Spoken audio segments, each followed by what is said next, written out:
Welcome to that handicapping show at bloodhorse.com. I'm Tom LaMarra, joined this week by Frank Angst.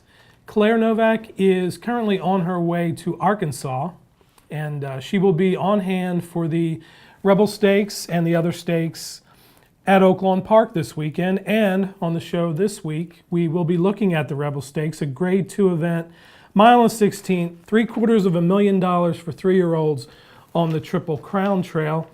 And it's a pretty big Kentucky Derby points race, 50 to the winner, 20 for second, 10 for third, and 5 for fourth.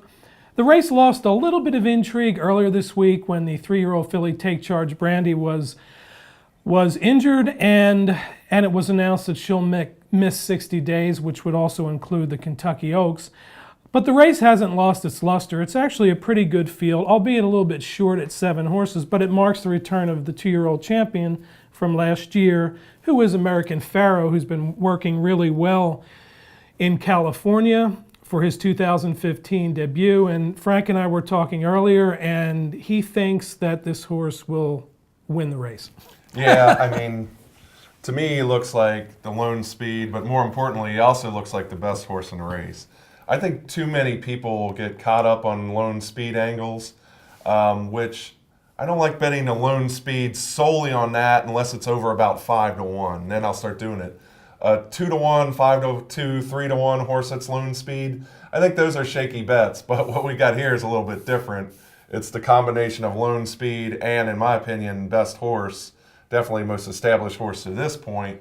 And when you have that combination, then I think you have a really hard horse to beat. And this horse is going to be such a favorite that a win bet would be kind of silly, but I also don't see him losing. Okay, so with him on top, who would you play either underneath him, or would you kind of look at like some kind of a horizontal sequence with other races, a pick 3 or a pick 4, and just use? There are some interesting races around it, but in terms of an exacta here, I like Bold Conquest quite a bit.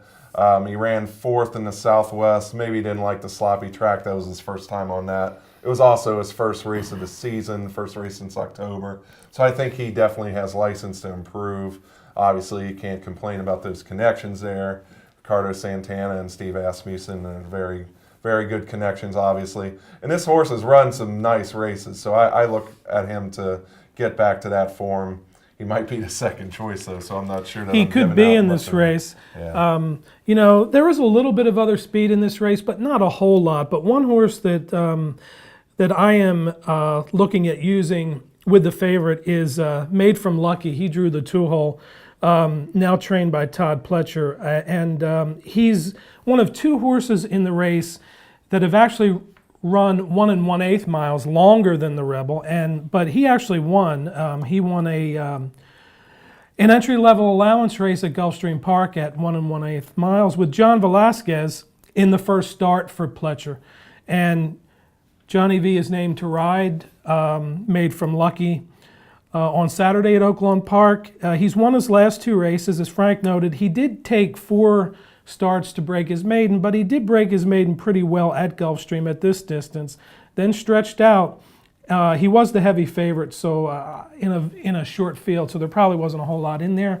But I think that this is a horse, he's a looking at lucky colt that has a lot of room to improve. But I think, he's running up against a really, really good horse here, even though the horse hasn't raced since last year. But I do like Made from Lucky. I will put him underneath of the favorite, and I would probably also use the horse that you like, Bold Conquest, because he looks like an off-the-pace type, and he probably did need his last start. So. Yeah, I mean, Made from Lucky, maybe he just needed that added distance. I like to see a horse break its maiden in its first or second start in terms of a horse that's going to be a graded stakes type horse, but he's won 2 straight, and maybe with Todd Pletcher now, he's going to continue to thrive. Mm-hmm. As far as the horizontal bets here, I think that you absolutely need to use American Pharoah, but I am going to throw in Made from Lucky just in case, although I kind of agree with Frank that the Rebel probably is really the favorite's race to lose, and he should be pretty tough. And he only has 10 points so far on the road to the Derby, so this is a pretty important race for American Pharoah. So we'll see how it goes on Saturday, and I believe that the weather's supposed to be pretty good too. So that is the Rebel Stakes on the road to the Kentucky Derby this Saturday. And again, for Frank, I'm Tom. Thank you for watching That Handicapping Show.